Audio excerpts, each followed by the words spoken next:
What's going on, guys? So you're in for a treat with this one. In front of you is the 2024 Lexus LX600 F-Sport Edition. You heard me right, an LX600. Now, if you are familiar with the LX series from Lexus, you will know that this is an extremely luxurious, kind of mid-full-size SUV, but it's incredibly capable off-road as well. They've done so many outstanding things with this SUV. There's a lot of technology, a lot of capability that people typically wouldn't associate with Lexus. You don't think of Lexus as being like this extreme off-road vehicle, but you would be surprised with how many people actually convert GX and LX Lexus SUVs into these extreme off-road capable Outback SUVs. But we're going to take a closer look at this LX600 and see what it's all about.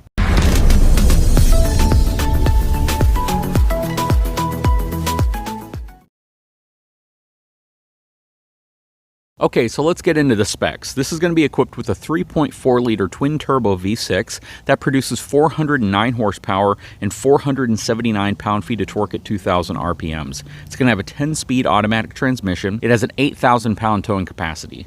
0 to 60 on it is 6.9 seconds, with the top track speed of 130 miles per hour, which is a speed I would never, ever want to travel in an SUV this size.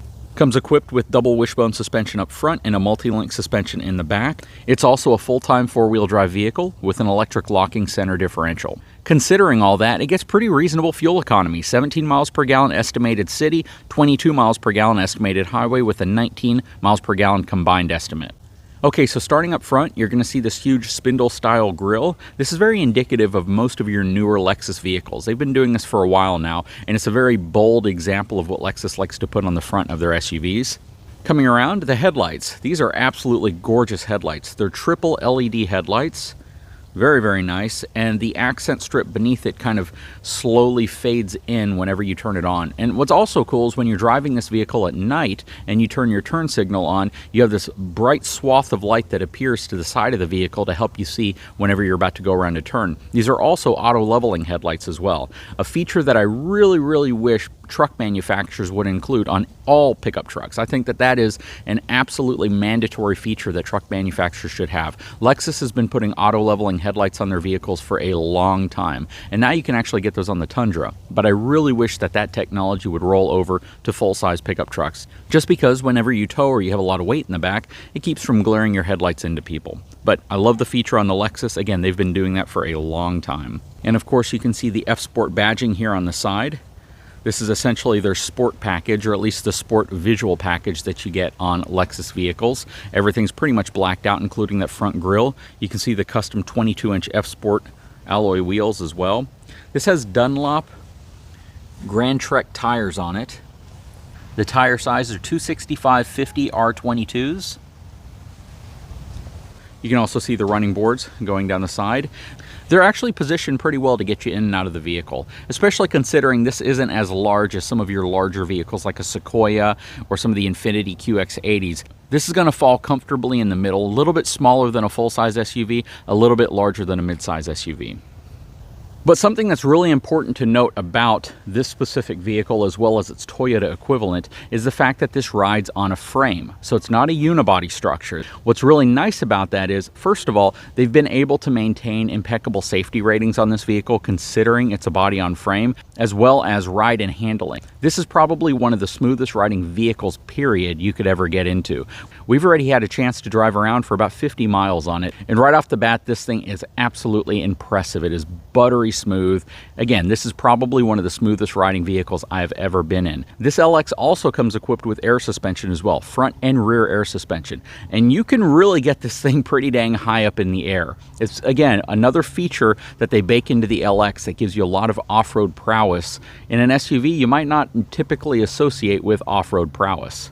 If you're not familiar with the Lexus LX series, you should really take a moment and kind of research it, because there's lineage going back quite some time, and these vehicles are very, very well known for their off-road capabilities. Coming around, you can see that there is a roof rack up top. This also has a sunroof, moonroof. Let's pop the back.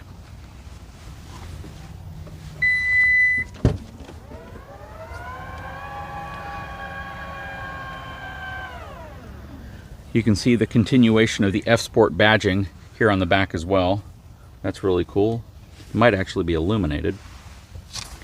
Back here you have kind of an F-Sport little piece of carpet or trim. It's going to have electrically reclining and lifting seats. You have to hold the button the whole time though. I don't think there's any way to press the button and just let it lift up on its own. There's 2 more seats here in the back for the 3rd row. And the first aid kit is Velcroed, so you can move that all over the place. And then you simply lift the headrests like this, or drop them down. Over here, it looks like there are charging ports, as well as, I see a button there. I'm not sure what that button does. Let's go explore.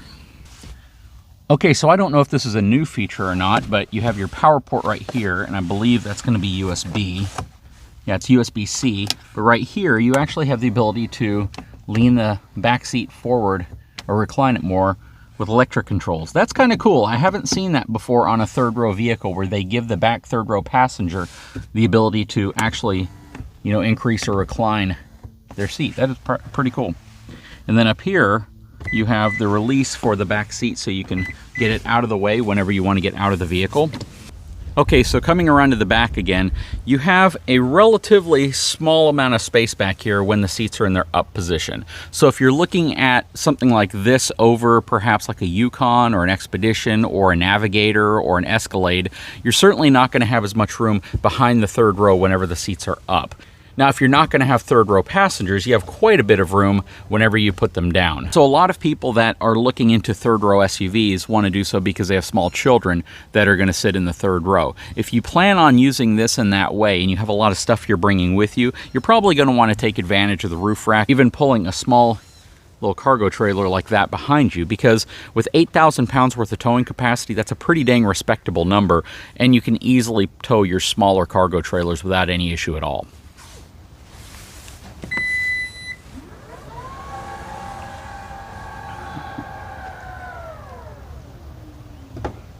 Okay, now we're going to move inside of this LX600 F-Sport Edition, and it's very, very important to mention F-Sport Edition whenever you're getting inside, because you're going to see some very bold colors that continue all the way through the interior of this vehicle. Very, very two-tone with that red center portion, which red is kind of the symbolism of the F-Sport package. But very, very bold, very, very kind of modern, racy style. I don't know how I feel about it in an LX. I kind of like a little bit more of a subtle tone interior. I'm not saying it's bad. You may absolutely love it. I think it's gorgeous, but from a luxury SUV perspective, I think they could have executed on it maybe in a little bit different way, perhaps a little less red, if that makes sense. But looking at the door, you have all your controls here. You have 3 memory seat functions on this side. You have your power window controls, power door locks, power mirrors, of course. This does have the Mark Levinson system inside of it as well, which is an absolutely amazing stereo system. You're not going to be wanting a better system is probably the best way of saying it. You have all your power seat controls. What's really cool is they separate it all, but they give you a few extra functions, such as the ability to raise and lower the portion underneath your leg.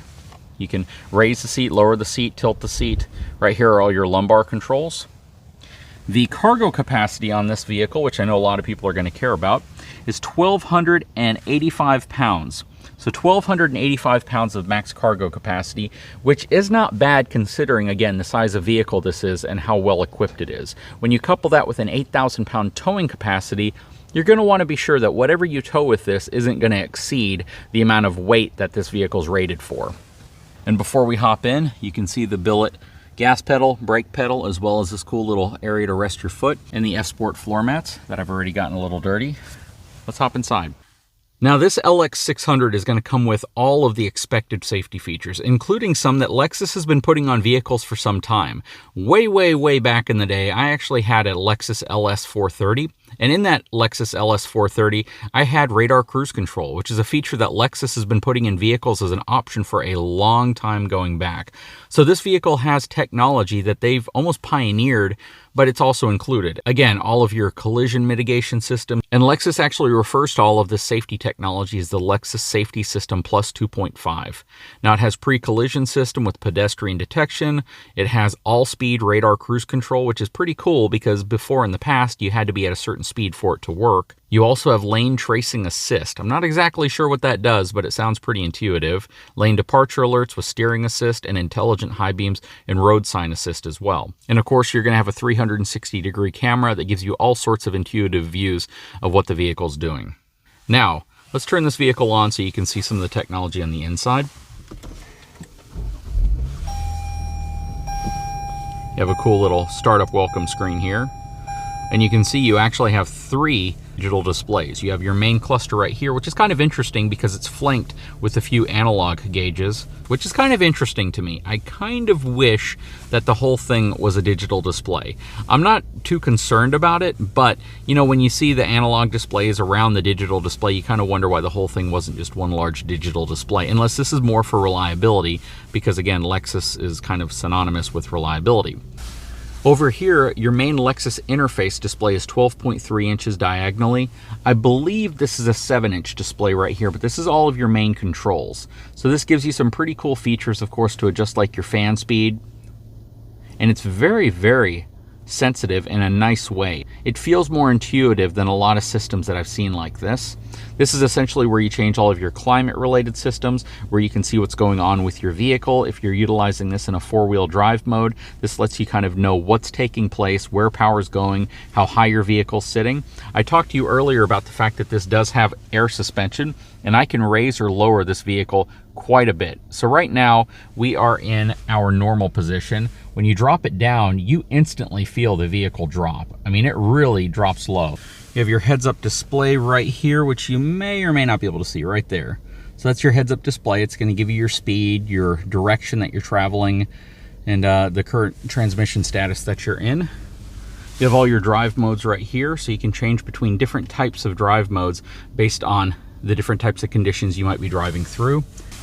Right here is where you would lock your center differential, and that's going to enable you essentially all 4 wheels spinning at the same time. It's pretty crazy. It's a very, very, very off-road capable vehicle, and a lot of what you see, including downhill assist, crawl control, these are features that you typically would associate with extreme off-road vehicles. And again, this, even though it's a very luxurious vehicle, it is actually a pretty extreme off-road vehicle. Huge display up here. I think that's becoming very synonymous with the industry. Very easy to operate though. The features on it are not difficult at all. They're in your face, intuitive. All your main controls are on this side, so you don't have to worry about reaching way across your screen if you don't want to, which is really nice. And they put it in a good location, so it's very easy to transition from the road to your screen without feeling too distracted. It does not have a camera rear view mirror. I was kind of hoping it would, because right now you're kind of limited with what you can view from this mirror, but with such an off-road capable vehicle, it would have been cool to have some really great views and the ability to transition between views with your rear view camera mirror. Your dome lights right here. Of course, it's all LED. Everything fades on really nice. You have a spot for sunglasses here. Coming down, center console is also a cooler. So that is really cool. You can press this button and it actually turns this into an air-conditioned cooled box if you have drinks or anything else you want to keep cool in here while you're on the road. This is a really interesting center console because you can close it or open it from that side, and you can close it and open it from this side. You can't remove the hatch by pressing both of these in at the same time though. So it was kind of interesting. I was playing around with it earlier trying to figure out if that would happen, and it doesn't. Your wireless phone charging is actually in a really good spot too. It's right here in the center, right where you would want it to be. You have your cup holders right here as well. Parking brake is right here. And then you have heated and ventilated seats. So your front seats are heated and ventilated, as well as your second row seats are heated and ventilated. You have USB-C and standard USB connections right there as well. Let's move to the second row real quick. Okay, so as we enter the second row, I love the fact that they put the shades back here. Very, very nice feature. If you've ever had a vehicle with them, you probably love them. You have really, really cool looking speaker grills. Again, Mark Levinson sound system. Nice, really, really high gloss accents. Let's hop inside this second row. All right. So again, very comfortable seats. From my normal seated position up front, not a tremendous amount of knee space right here, but it's not horrible. It is definitely not going to compete with the back leg room that you're going to have in larger SUVs like a Sequoia. Looking down here towards the center, You can see you have your own air conditioning climate control system back here for the second row. Good vent placement. You have vents here as well as vents up top that flank each side of your head, which is really nice. And then you look back down here, you also have your ventilated and heated seats. And you have 3 functions for each, which is really nice. That is really cool. Plus USB-C connections down there on the bottom. You have a small transmission hump right here as well. Center console down. It's a nice center console. So this flips down. You have your cup holders built into it, and you can close those up when you don't want to use them. Everything is nice and dampened. With a child seat in the back, you have a fair amount of room. So if you have, kiddos that are growing up and they're still utilizing children's seats, this is not a bad spot for it. If you have the front seat up at all, it definitely gives you some more space there for your knees. Even though there's not a huge amount of space back here for your rear seat passenger, the seats are super, super comfortable, and they do recline, so you have the ability to bring the back seat down a little bit if you want, so you can get a little bit more relaxed if you're gonna be on a longer trip. But what do you guys think? I absolutely love these SUVs. I've always been a fan of Lexus, mainly because they do things very well, but they also do it very reliably. And if you own a Lexus, you pretty much feel as if you're never going to break down. Not saying that's going to happen, but the fact is that they are just known for their long-term reliability and dependability, and they've won so many awards based off of that. So when you see all this technology, or even if you say, well, why are they not doing that? Oftentimes, they have a very good reason to not put certain technology on their vehicles simply because they want their vehicles to last as long as possible. Anyways, guys, I sure hope you've enjoyed this video. If you haven't had a chance, please take a moment, subscribe to the channel, give me a thumbs up, and we'll talk to you again very soon.